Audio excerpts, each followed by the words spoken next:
تو مطلب وہ بیسیکلی جو ہے وہ سیاستدانوں سے نفرت میں، پاکستان کے مین سٹریم سیاستدان خاص طور پہ نواز شریف اور شہباز شریف سے نفرت میں اتنے بھرے ہوئے ہیں کہ وہ جب نجی محفل میں بھی ان کا نام لیتے ہیں تو وہ گالی کے بغیر نہیں لیتے. بس اس کا مختصر یہ ہے، پورا واقعہ میں آپ کو سناؤں گا جس دن پٹی ریٹائر ہوگا. تو خیر وہ انہوں نے ہمیں سنایا، وہ ملنے گئے تھے اور اکثر جاتے رہتے ہیں. انہوں نے یہ واقعہ جب ہمیں سنایا تو وہ ان کا امانت ہے ہمارے پاس، ہماری ہمت نہیں ہے بھائی سنا سکے. تو خیر وہ مطلب کہ وہ جب نام بھی لیتے ہیں ان کا تو وہ ساتھ میں گالی بھی بکتے ہیں. تو ظاہر ہے، اور اس بات کا دھیان نہیں کرتے کہ سامنے کون بیٹھا ہوگا. تو ان میں سے پھر 2-3 لوگوں نے جب آ کے یہ ہمیں بات کی تصدیق کی تو پھر ہم نے سمجھا کہ یہ حقیقت ہی ہوگی. خیر اب جناب رانا ثناء اللہ صاحب جو ہیں انہوں نے جب یہ کہا کہ ہم لڑیں گے تو اس کا ایک مطلب یہ بھی ہے کہ اگر کسی کے ساتھ سیٹ ایڈجسٹمنٹ ہوگی تو یہ نہیں ہوگا کہ وہ تیر کے اس کے اوپر الیکشن لڑ رہا ہوگا یا وہ کتاب کے اوپر الیکشن لڑ رہا ہوگا پنجاب کی حد تک نا، یا وہ کسی اور اس طرح کے انتخابی نشان کے اوپر الیکشن لڑ رہا ہوگا. اگر اس نے ہمارے ساتھ سیٹ ایڈجسٹمنٹ کرنی ہے تو وہ کینڈیڈیٹ ہوگا، وہ لڑے گا شیر کے نشان کے اوپر ہی الیکشن. اس کا ایک مطلب یہ بھی ہے. دوسرا مطلب ہم وہی لے لیتے ہیں جو یوتھیوں نے کہا ہے، تو پھر اس کا مطلب ہے کہ پنجاب کی حد تک انہوں نے یہ کہا ہے کہ کسی کو ہم شیئر نہیں دیں گے، کسی کے ساتھ سیٹ ایڈجسٹمنٹ نہیں ہوگی پنجاب کی حد تک. یعنی کہ راجہ صاحب جو ہیں، اپنے راجہ صاحب پوسٹر پاڑ کے بال ملک دوڑ جانے والے راجہ صاحب، اگر انہوں نے سیٹ ایڈجسٹمنٹ کرنی ہے تو انہیں یہ نہیں ہو سکتا کہ وہ ٹکٹ تو تیر کی لیں اور الیکشن وہ پی ایم ایل این شیر سے لڑیں، یہ نہیں ہو سکتا. ٹھیک ہے، تو لہٰذا انہیں ٹکٹ بھی شیر کا لینا پڑے گا. میں اس کی توجیہ یا وضاحت کر رہا ہوں.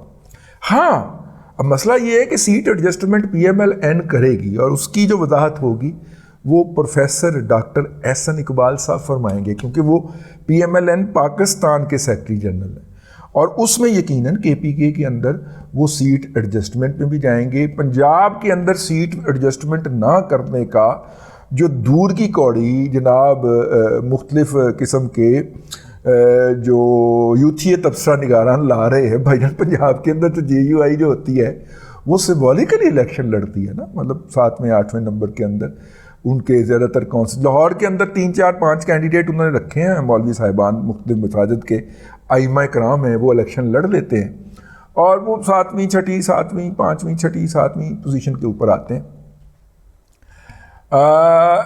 مطلب کہ ان سے زیادہ ووٹ جو ہیں وہ تو ٹی ایل پی والے لے جاتے ہیں.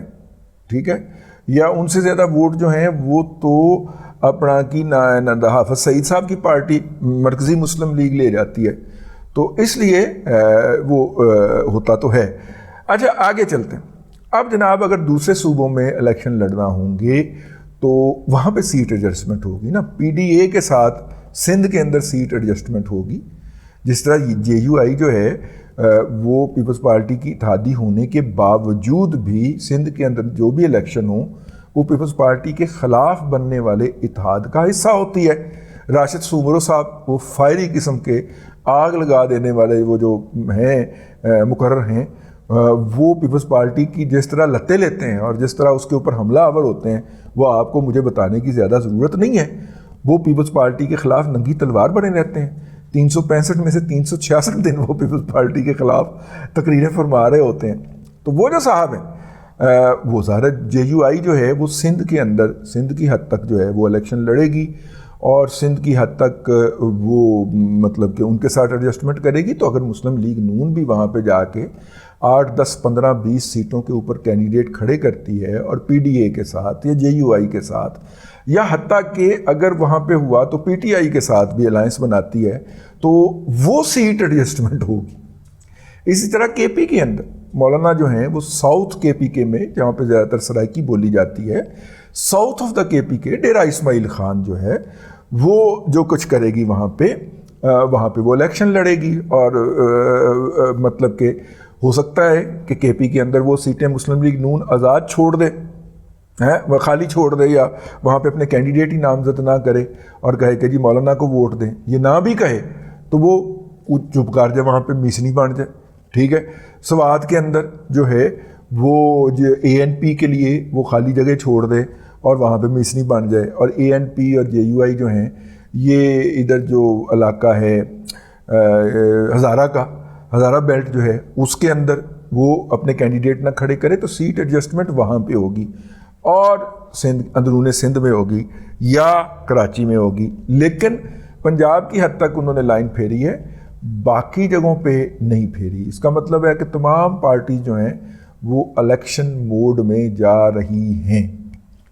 یہ بھی تازہ ترین خبر ہے کہ جناب جو ہے میاں نواز شریف صاحب نے، مطلب تازہ ترین تو نہیں ہے، 4-5 دن پہلے ہمارے پاس پہنچ گئی تھی، لیکن میں نے کہا کہ اقربا پروری جو ہے اس کا الزام نہ لگ جائے۔ فواد صاحب جو ہیں ان کو کیئر ٹیکر پرائم منسٹر کے لیے کہا جا رہا ہے کہ نواز شریف صاحب نے نامزد کر دیا، کیونکہ میری عقل نے تسلیم نہیں کیا تو اس لیے میں نے اس کو آپ کو نہیں پہنچایا۔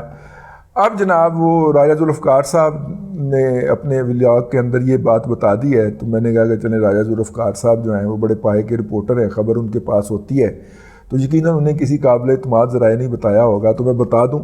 ویسے فواد صاحب جو ہیں میرا ان کو ذاتی مشورہ ہے کہ گند چ نہ پینا، ٹھیک ہے، آپ کی بڑی عزت بنی ہوئی ہے، لیکن اگر میاں نواز شریف صاحب نے ان کا نام دیا ہے مبینہ طور پہ، رپورٹڈلی اگر نام دیا ہے تو ہم کیا کہہ سکتے ہیں، مطلب ان کو تو فواد صاحب انکار نہیں فرما سکتے، ٹھیک ہے نا۔ تو بہرحال فواد صاحب جو ہے وہ ایک اچھے عمدہ اور نفیس انسان ہے، وہ کسی کی بےزتی بھی کرنے تو اتنے پیارے انداز میں کر رہے ہوتے ہیں کہ اگلے کو بےزتی محسوس نہیں ہوتی۔ فواد صاحب جو ہیں ایک پڑھے لکھے خاندان کے چشم و چراغ ہیں، اگرچہ فواد صاحب بھی ان کے بھائی ہی ہیں، لیکن فواد صاحب کے ساتھ جتنا ایک بھی انٹریکشن ہے یا ان کے بارے میں میرا ان سے انٹریکشن ہونے سے کوئی دہائیاں پہلے ان کا تذکرہ میری محفل میں ہوتا تھا، بلکہ میں جس میں محفل میں بیٹھا کرتا تھا اس میں تذکرہ ہوتا تھا۔ جناب شاہد ملک صاحب ان کے کزن ہیں نا یہ، تو وہ فواد صاحب کی شاعری اور اس کی شخصیت کا تذکرہ کیا کرتے تھے، تو میرا ان سے تعارف تو بہت پرانا تھا۔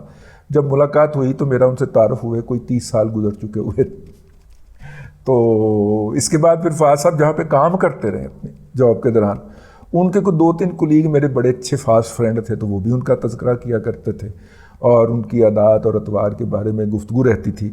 تو اس لیے میں نہیں سمجھتا فواد صاحب اس عہدے کے لیے فٹ ہیں، وہ گریٹ مس فٹ ہوں گے اس کے لیے۔ وہ جتنے عمدہ اور نفیس انسان ہیں انہیں یہ عہدہ قبول نہیں کرنا چاہیے۔ میں کسی دوست کو جس کے لیے میں اخلاص رکھتا ہوں اس کو مشکل میں نہیں دیکھ سکتا۔ اب تک کے لیے اتنا ہی، اگلے ولاگ کے اندر پھر حاضری ہوگی۔ اللہ تبارک و تعالیٰ آپ کو آسانیاں عطا کرے اور آسانیاں خلق خدا میں تقسیم کرنے کی توفیق عطا کرے۔